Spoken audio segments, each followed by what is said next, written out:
Okay, I have a funny story for you. Uh-oh. The first year Phil was here, we were doing a community outreach, and we had one of those pop-up tents and a table. I don't remember what, it was a Bill Rickett thing, we were all out there, and we had lollipops that we were giving out. Lollipops. And Phil raises his arm high with a lollipop in his hand, and he yells out as loud as he can, "Suckers! We have suckers here! Suckers! Come and get your sucker!" And this guy, who was not a part of our church, whips his head around and looks at Phil and says, "You're not from around here, are you?"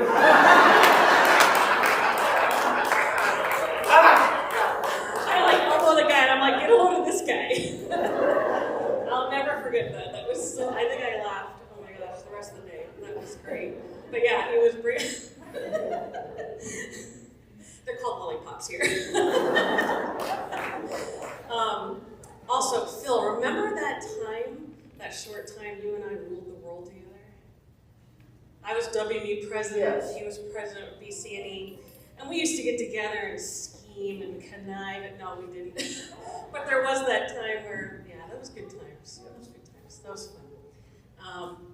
So I want to give credit to Pastor Phil, but also to this church as a whole. I haven't been a part of this church for, 6, 7 years, something like that. No, longer. Gosh, I've been in my house for 10 years. So, Wow. yeah, it's been like 10 years. Woo. Okay. We only left because we moved. That's the only reason we left the colony. And we did contemplate driving the hour and 10 minutes, but we had really young kids and needed to get them into a church family. But what I want to say to you all, Terry Dorsett said, you made a difference, but I'd like to share how. And as a parent, I want to share how in my kids. My youngest daughter, 17 years old, is at church camp right now in Maine with Ann Lawrence. And Ann Lawrence has been discipling her and being a counselor at church camp. And she's in training track this year. It's her last year, so next year she'll actually be a church counselor. And she's doing that because you all laid the foundation. Carol Schimmel was actually her preschool teacher, and Carol used to always worry if Sarah was hearing it, if it was, taking in the Bible stories. Well, my 3-year-old daughter was teaching me about Esther. I'm like, who teaches a 3-year-old about Esther? And I told Carol, I said, well, are you teaching her about Esther? And she said, yes. I said, because I know I'm not teaching her about Esther, so she must be hearing you. So that's my youngest. My second oldest, Bethany, who's 19, she just came out of a week of teaching children at church camp. And she rolled her eyes at the beginning of the week because she had the boring job. She was the one who would tell the Bible story. So she didn't have her own little team, but they would come to her and she would tell the Bible story. She's like, I have the boring story, or the boring job. But she ended the week in tears because she could see on the faces of the children that they were hearing about the gospel, and it was getting to their hearts. And she came away knowing that teaching the gospel is precious and a blessed job and not the boring job. Her Sunday school teacher was Miss Adeline, and she still talks about Miss Adeline.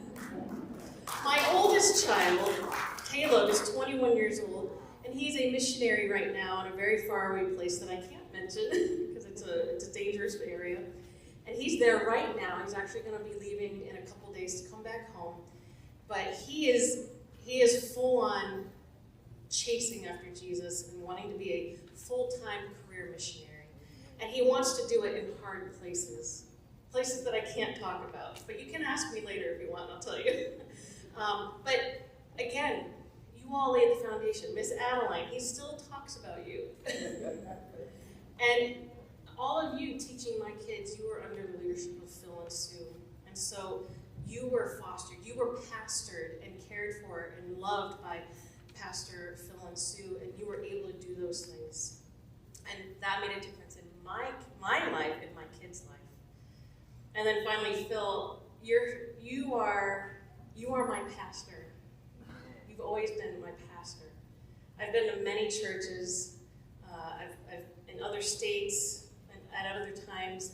but you're the only one that actually ever pastored me as a true pastor. There are people who are pastors, but they don't pastor.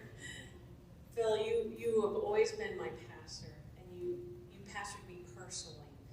And I still consider you, if anyone were to ask me who pastored you the best, it's you. You were my pastor. Still.